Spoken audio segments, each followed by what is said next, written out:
Tujye kubasuhuza tubaha ikaze kuri Key Property Rwanda nemere nk'uko bisanzwe. Uyu munsi twakoze tuwa tujya gushakira abantu amazu ku bantu mwarambiwe ubukode muri Kigali. Twagiye ahantu tujye kuzana amazu agera mu 10 yose ari kugurishwa. N'amazu azo kugura ukwizuza nk'uko mubona hano inyuma yanjye, inzu zituzuye kuri miliyoni hagati ya 39 na miliyoni 43 ni inzu ugura ukarangiza ifite supervoma, ibyumba 4 na toilette 3, salo na salamanje, irakase, irasakaye. Icyo ukora ni ugukora finishage ya nyuma cyangwa se uyirangiza neza. Urumva inzu ifite supervoma wanayituramo. So ni inzu iri mu buso rero bungana na metero kare 300. Dufite inzu 10 ariko munaza kugenda mureba. Dufite sample tugiye kurebera hano kugira ngo tugende tureba ese bimeze bite ku nzu zacu dufite. Nkuko muri kubona hirya hariya dufite izindi nzu ebyiri n'ingi tugiye kureba, ndetse n'izindi ebyiri ariko akariya n'izindi ziri hirya. Urumva ko ni inzu zigera mu 10 ushobora kuzugahitamo inzu imwe hagati y'igiciro cya 39 ndetse na 44 tukabasha kwigurira inzu. Ni inzu rero nkuko nakomeje mbibabwira, turi Kanombe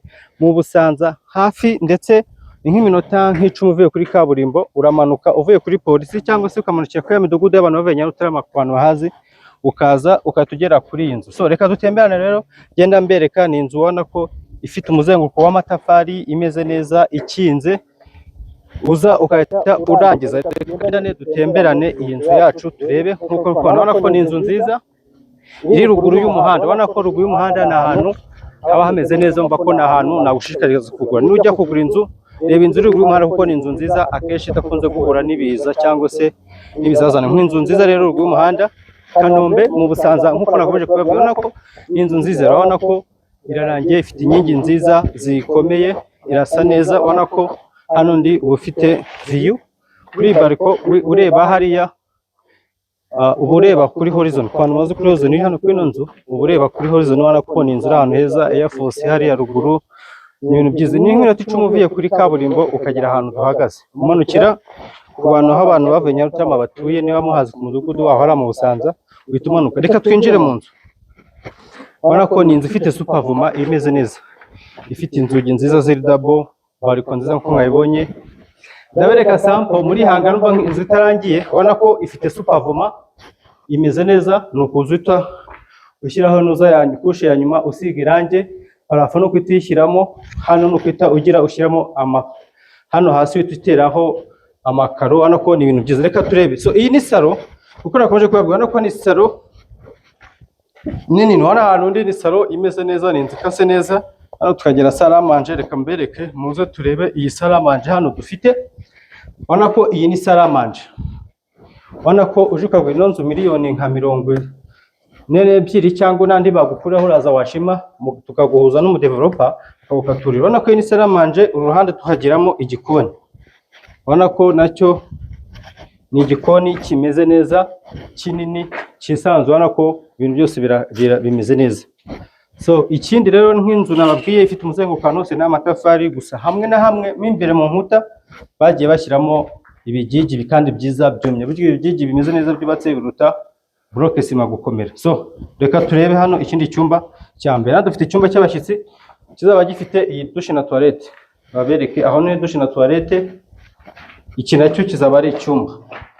Ubona ko ni ibyumba binini. Ubona ko ni inzu yacu imeze neza kuri famille. Ndakushishikariza wowe ushaka kugira kugira ngo ibintu byo gukodesha, ushobora kuzukagura ino nzu ukagenda uyirangiza gake gake uyituyemo. Umva ko ni ibintu byiza. Reka dukomeze mbereke na hari ibindi byumba bibiri na master room. Muri hangana nuko bisa niko hameze. Uru ruhande ahangaha babereke igira hano. Hano dufite ibyumba bibiri bisangiye douche na toilette. Ibyo ni ibyumba bibiri bisangiye douche na toilette.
hano dufite ibyumba bibiri bisangiye dushe na toilette, reka muze mbereke master yo izaba iri he.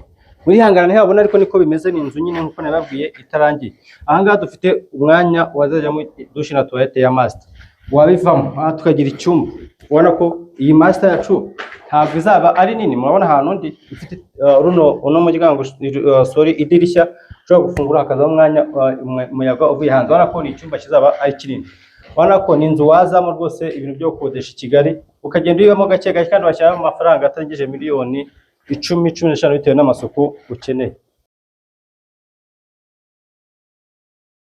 Nkuko tumaze kubona tuwa yacu rero mumaze kubona iyi nzu yacu uko namwe bibabwira, dufite inzu 10 hano ziri kugurishwa.